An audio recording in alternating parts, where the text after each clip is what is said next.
नमस्कार दोस्तों, स्वागत है आप लोग का हमारे इस YouTube चैनल में। दोस्तों कैसे होंगे आप लोग? उम्मीद होगा बहुत ही अच्छे होंगे। दोस्तों अगर हमारा ये चैनल पसंद आए तो सब्सक्राइब ज़रूर करें, लाइक एंड शेयर ज़रूर करें दोस्तों, क्योंकि छोटा सा चैनल है, स्टार्ट किया है। हमने भी सोचा कुछ जो ये नोटबुक है उसको लेके आते हैं। हमने भी यूपी टेट और सी टेट क्वालिफाई कर लिया है, तो सोचे मनोविज्ञान से स्टार्ट करते हैं। आपका ये जो बैच है सुपर टेट में भी काम आएगा, यूपी टेट और सी टेट में भी काम आएगा। ठीक है दोस्तों, तो आइए स्टार्ट करते हैं। मनोविज्ञान के संप्रदाय से स्टार्ट करते हैं हम। इस अध्याय में मनोविज्ञान के संप्रदाय से हमारा अर्थ उस तनावपूर्ण विचारधारा से है जिन्होंने समय समय पर मनोविज्ञान को प्रभावित किया है। आज हम ऐसी ही विचारधाराओं पर चर्चा करेंगे। ठीक है दोस्तों, तो हम मनोविज्ञान के संप्रदाय की विचारधाराओं पर चर्चा करने वाले हैं। चलिए, पहला है संरचनावाद। ठीक है, इसकी शुरुआत जर्मनी के लिप्जिंग शहर में 1879 में हुई थी। इसके जनक विलियम वुंट माने जाते हैं। ठीक है, इसके जनक विलियम वुंट माने जाते हैं। वुंट ने मनोविज्ञान का चेतना का विज्ञान कहा था। ठीक है, वुंट ने मनोविज्ञान को चेतना का विज्ञान कहा था। ठीक है, वुंट के अनुसार चेतना हर अनुभव का आधार है। वुंट के अनुसार चेतना हर अनुभव का आधार है तथा चेतना की एक संरचना है जिसके 3 अंग हैं। वुंट के अनुसार संरचना जो बताई गई है, संरचना को उसको 3 प्रकार से बताई गई है। ठीक है दोस्तों, और वुंट ने 1879 में जर्मनी के लिप्जिंग शहर में पहली बार प्रयोगशाला स्थापित किया और चेतना का अध्ययन किया था। वुंट के बारे में कुछ और हम बताते चलते हैं। ठीक है, क्योंकि चेतना दिखाई नहीं देती, इसलिए वुंट ने इस विधि का नाम अंतर्दर्शन विधि रखा था। ये भी बात सत्य है, चेतना तो दिखाई देती नहीं है। तो 1879 के जो प्रभाव था उस समय का, उसके हिसाब से इन्होंने सही रखा था, अंतर्दर्शन विधि रखा था। क्योंकि मनोविज्ञान की पहली प्रयोगशाला वुंट ने स्थापित की, इसलिए प्रयोगशाला मनोविज्ञान एवं प्रयोगात्मक विधि के जनक भी वुंट माने जाते हैं। ठीक है, मनोविज्ञान के प्रयोगात्मक विधि के जनक भी वुंट माने जाते हैं। अब आइए हम आपको दूसरा पढ़ाते हैं, प्रकार्यवाद। ठीक है, तो दोस्तों हम आपको लेके आ गए हैं सीधे प्रकार्यवाद पे। देख लीजिए, इसका जन्मदाता विलियम जेम्स को माना जाता है। इन्होंने वुंट के सिद्धांत को नकार दिया था। ठीक है, जेम्स मानते थे कि जब चेतना दिखाई ही नहीं पड़ती तो चेतना को बताने का कोई मतलब ही नहीं बनता। वुंट के बाद जेम्स ने मनोविज्ञान की दूसरी प्रयोगशाला 1890 में कैम्ब्रिज में स्थापित की।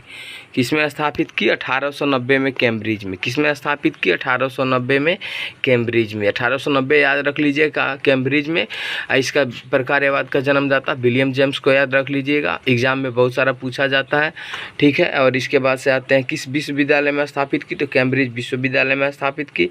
ठीक है दोस्तों, जेम्स ने एक कहानी कही थी। ठीक है, वो कहानी कौन सी थी कि चेतना की अंगों के जगह चेतना के कार्यों पे फोकस किया जाना चाहिए। और उनका कहानी भी लगभग उस समय सही था कि चेतना की अंगों के जगह पर चेतना के कार्यों पर फोकस किया जाए, क्योंकि चेतना दिखाई ही नहीं पड़ती थी।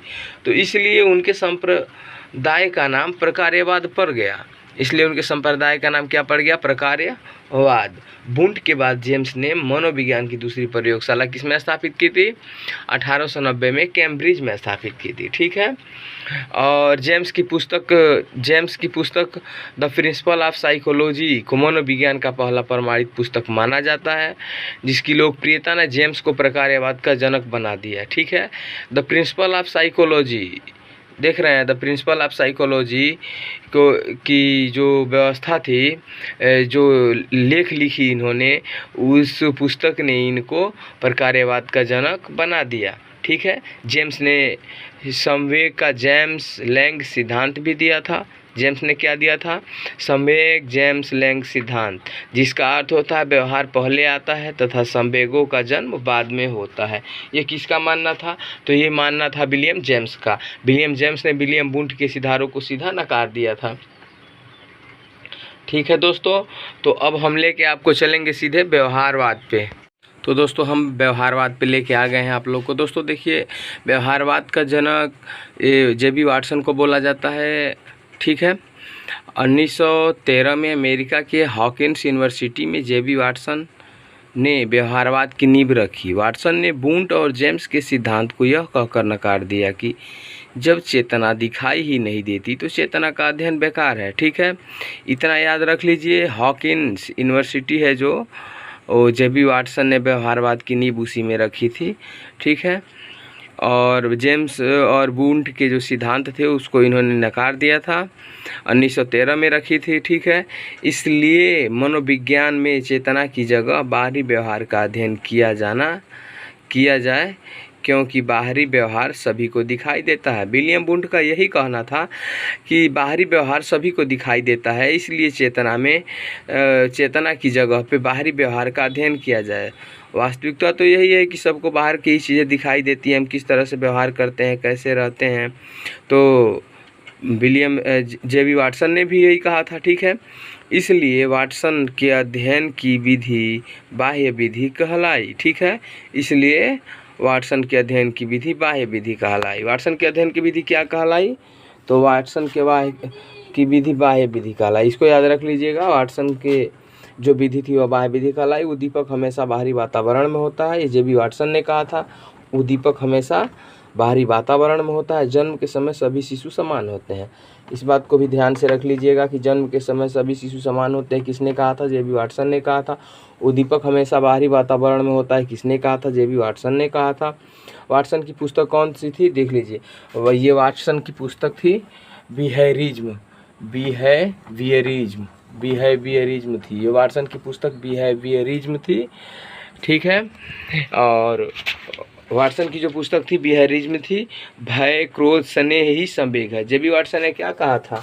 भय, क्रोध, स्नेह ही संवेग है। भय, क्रोध, स्नेह ही संवेग है। जेबी वाटसन ने इसको बताया था कि भय, क्रोध और स्नेह ही संवेग है। वाटसन के कारण ही आज मनोविज्ञान को व्यवहार का विज्ञान कहा जाता है। तो आज का जो वास्तविक विज्ञान है उस विज्ञान को जेबी वाटसन के कारण ही व्यवहार का विज्ञान कहा जाता है। इस बात को आप लोग ध्यान से याद रख लीजिएगा। आप व्यवहारवाद का जनक जेबी वाटसन को माना जाता है। ठीक है दोस्तों, चलिए फिर से अगला टॉपिक लेके हाजिर होंगे। अभी के लिए दोस्तों सिर्फ इतना ही। जय हिंद। हमें उम्मीद है कि आप लाइक ज़रूर करेंगे, सब्सक्राइब ज़रूर करेंगे।